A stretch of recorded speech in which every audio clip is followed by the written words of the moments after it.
Aligarh boy. जी हाँ, Paytm के founder Vijay Shekhar Sharma की यह पहचान न जाने कितने युवाओं को प्रेरित करती है कि हिंदी मीडियम से पढ़ने वाला एक बच्चा जो अंग्रेजी न बोल पाने के कारण इंजीनियरिंग की पढ़ाई से भागता था, वो अपने जज्बे और कभी हार न मानने वाली जिद से पेटीएम जैसी कंपनी खड़ी कर सकता है। विजय शेखर के एक समय ऐसे हालात थे कि नौकरी नहीं कर पाने की वजह से घर वाले भी उन्हें ताना मारते थे और ट्रैवल करने के लिए उनके पास पैसे तक नहीं होते थे। लेकिन इस अलीगढ़ बॉय ने देश में पेटीएम करो की गूंज ऐसी बजाई कि बड़े से बड़े कारोबारी, सब्जी वाले, ठेला वाले, किराना वाले सब इनके मुरीद हो गए। पर लंदन, न्यूयॉर्क, हांगकांग, टोक्यो तक में पेटीएम की झंडा फहराने के सपने और गूगल पे और पेपाल जैसे दिग्गजों को टक्कर देने की रेस में अलीगढ़ बॉय से जमीनी स्तर पर कई ऐसी चूक हो गई जिससे आज उसके अस्तित्व पर सवाल उठने लगे हैं।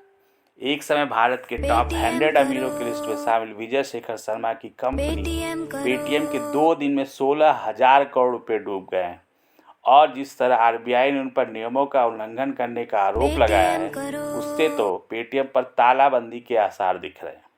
अब ऐसे में सवाल उठता है कि विजय शेखर शर्मा कहाँ चूक गए। तो इसे समझने के लिए हमें नोटबंदी के दौर में जाना पड़ेगा, जब नोटबंदी के ऐलान के बाद विजय शेखर एक झटके में आसमान छूने का सपना देख रहे थे। उन्हें नोटबंदी ने ऐसा मौका दे दिया था जिससे उन्हें लग रहा था कि एक झटके में पूरा डिजिटल पेमेंट साम्राज्य उनके पास आ जाएगा। लोगों को भी कैश की जगह पेटीएम जैसे विकल्प की ज़रूरत थी। ऐसे में अंधाधुंध कस्टमर बनाने का एक दौर शुरू हुआ।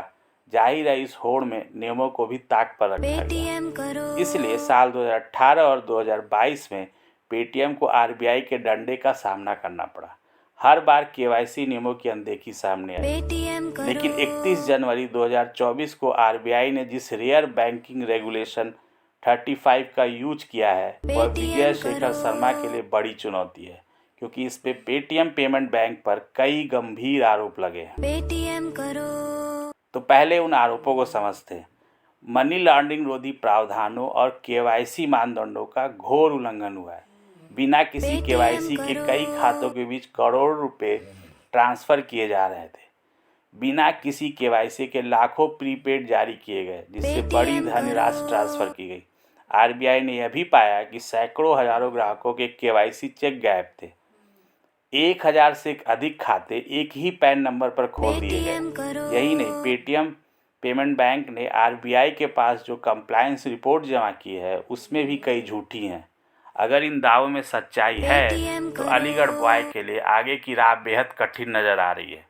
विजय शेखर शर्मा के लिए सबसे बड़ी चुनौती साख और भरोसे की है, क्योंकि करीब 30 करोड़ ग्राहकों का अगर भरोसा डगमगाया तो न केवल अलीगढ़ बॉय अर्श से फर्श पर आएगा, बल्कि भारतीय स्टार्टअप की चमक भी फीकी पड़ेगी। अब सारा दारोमदार विजय शेखर शर्मा पर है कि वह कैसे न केवल अपनी बल्कि करोड़ों ग्राहकों के भरोसे को टूटने से बचाते हैं। देखते रहिए इंडिया अड्डा।